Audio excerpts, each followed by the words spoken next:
welcome to Blake's interview. So this is his introduction interview. I'm just going to reel off a few questions to you, Blake. So welcome. Thank you. Thank you. All right. So first of all, Blake, tell me a little bit about yourself. What's your journey to coming into MMT? And how did you get here? What's the story? Okay, so my journey here initially started within myself. I was dealing with a few issues with my shoulder and my hip. Yep. And through the process of wanting to learn more about that, and going to see a few different therapists along the way, it made me want to be on the other side of the fence and be the one facilitating that journey for someone. Yeah, cool. And then getting to MMT, it started by stumbling across the videos on YouTube. Yeah. And spoke to a couple of the boys at uni about it. Yep. And it just so happened that one of the boys went to a workshop on a weekend with Dorf. Yep. And from there, everything happened pretty organically. There was no pushing or anything like that. It was just, everything just happened. Yep.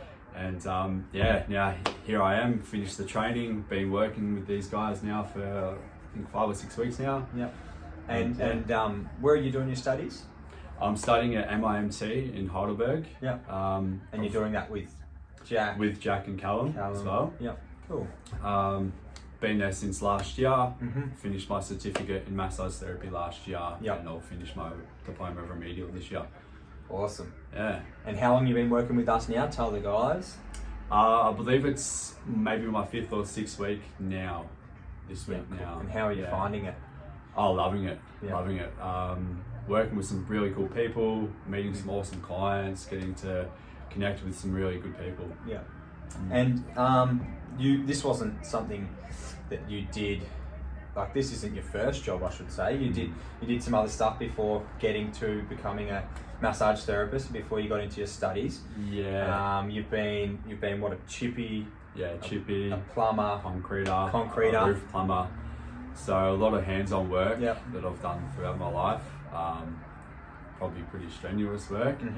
But more so that I've discovered now that the roof plumbing has probably come in handy. The idea behind roof plumbing, behind cleaning and stopping stagnation. That clean first, build second. You can relate that to plumbing. Yeah, or anything in regards to building any sort of structure. Yep.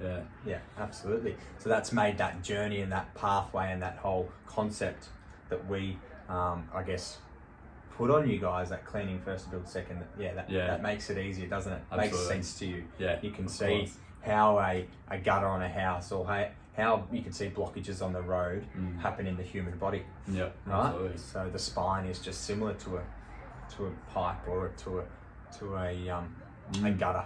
Yeah, absolutely. Cool. So that makes it a little bit easier. Yeah, cool.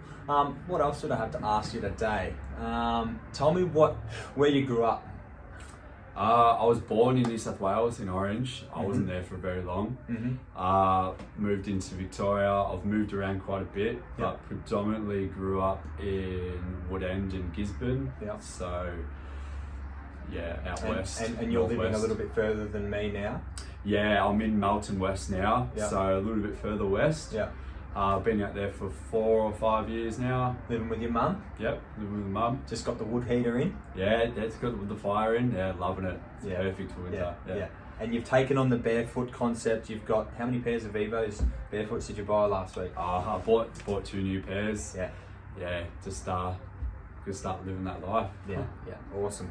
Yeah, Blake's a massive advocate for what we do here, that clean first, build second. The barefoot walking, the strength training is something that we're going to get better at, and you know, we did a one-on-one session last week. Yeah. How'd you find it? It was pretty intense. Definitely blow the cobwebs out. I haven't done a workout like that in years. Pretty much ready to just keep doing that. Get strong. Yeah, get strong. Yeah. Pick stuff up, put stuff down. Yeah. And for the people watching the video, if they want to know what you're good at treating, what do you feel comfortable at treating, or what do you feel is your niche at the moment? I feel like my niche is lower back, glutes. Yep. been really enjoying actually treating a few jaws. A lot of people have found that through treating their neck and getting closer to the jaw, that's where they realise they're actually holding a lot of their tension. They feel it in the neck, but it's actually seems like it's residing in the jaw. When they get a little bit of a sample of that jaw, they come back and they want more. Yeah. So getting into their masseter and getting into that mandible, that really, you know, bold, strong jaw muscle, bone, I should say. Okay, cool. And what else have we got for you today? What do you like to do outside of work, man? I'm a bookworm. Bookworm? I'm a bookworm, if any subject slightly intrigues me, I'll go find a book about it and I'll read it. I want to learn about it just so that, I guess, then if anyone asks me a question about it, I've got some knowledge about it, first-hand knowledge, not just something that someone has passed on to me.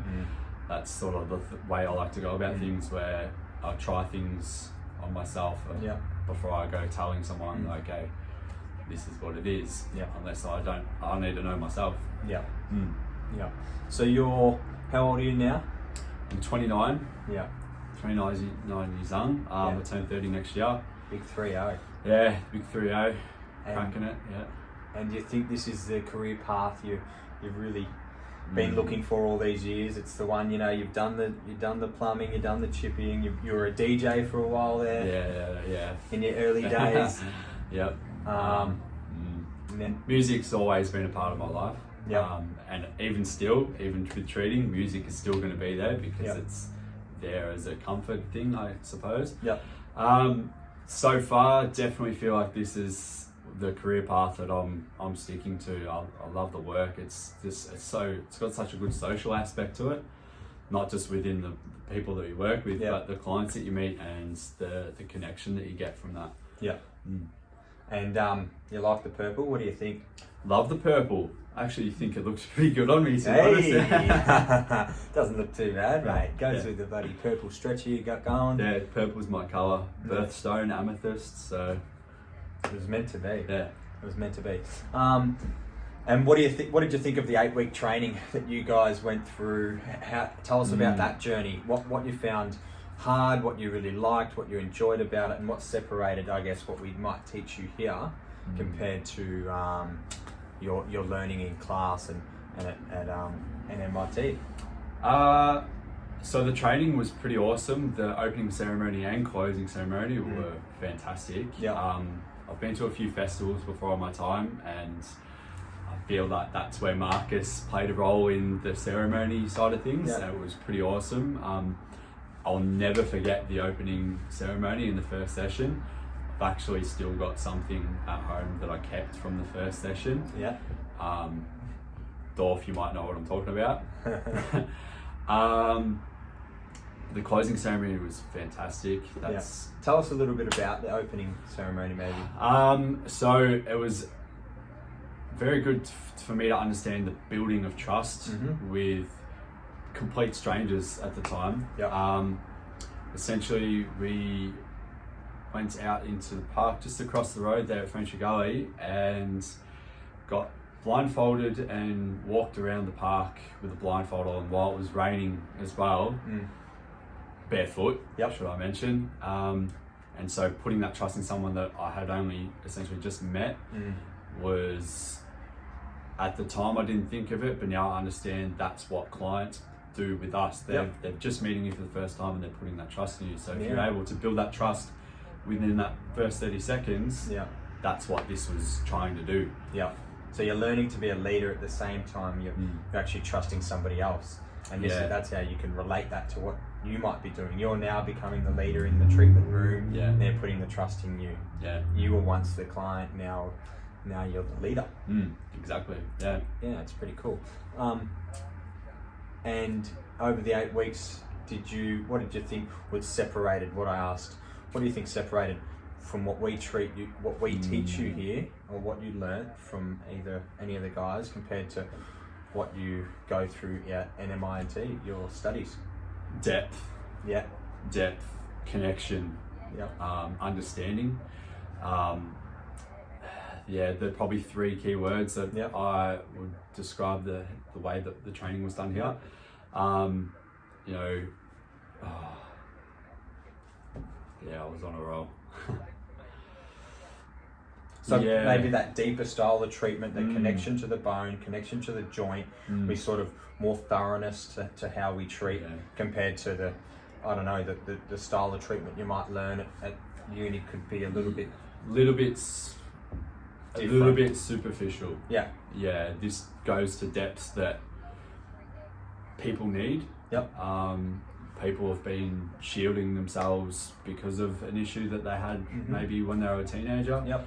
And it just buries itself in there, and this style of treatment gets there. Yep. Gets there and helps it. Yeah. You know? Because it sort of breaks that ice, doesn't it, straight away. You get the connection, you get that trust, you build that, you know, that trust and that connection, as I just said. You build that, that relationship straight away, don't you? Yep. Yeah, within. It's very quick. Yeah, yeah, and it's like, oh well, this is going to fix people. This, they know it's right. It's the right pain. It's the right sensations. Yep. So, I guess that's probably what I guess you could say is something that makes this job so enjoyable. Yeah, absolutely. Because you can see it's rewarding. Yeah, rewarding for both parties, both client and therapist. Yep. I find that, you know, it's, for me, seeing them actually be able to walk out with a smile on their face, with their head held up high, as opposed to when they come in, they might be a little bit down. So for me, that's a good feeling to see them completely change. And then for them as well, they're going, wow, okay, I don't have to live like that anymore. Yeah. It's a good feeling, isn't it? Yeah. How much the person can change. Coming in that first session, not knowing the what if, are you going to be able to fix me? And then to the second time you see them, after you've, you know, they've let you in, you've gained their trust, you've shown them the relief you can give them, and then the second time they come in, they're like, oh Blake, I've been really good, you know. So it's quite a rewarding job, and I think that's something I've really enjoyed about my journey, and me being here over the last sort of 4 years was definitely early stages was the reward. So it's really good that you can say that that's something that is in line with what you've enjoyed. Yeah. So I guess come and see Blake. He's an awesome bloke. I think we've created a pretty good bond and friendship between us. Blake's been actually driving me back home most Wednesdays, which it's been awesome. So look, come and meet Blake firsthand. He's really good at what he does. He's learnt from the best. You're enjoying your time. Yeah. So Come see me. Come and see Blake. Good interview. Nice.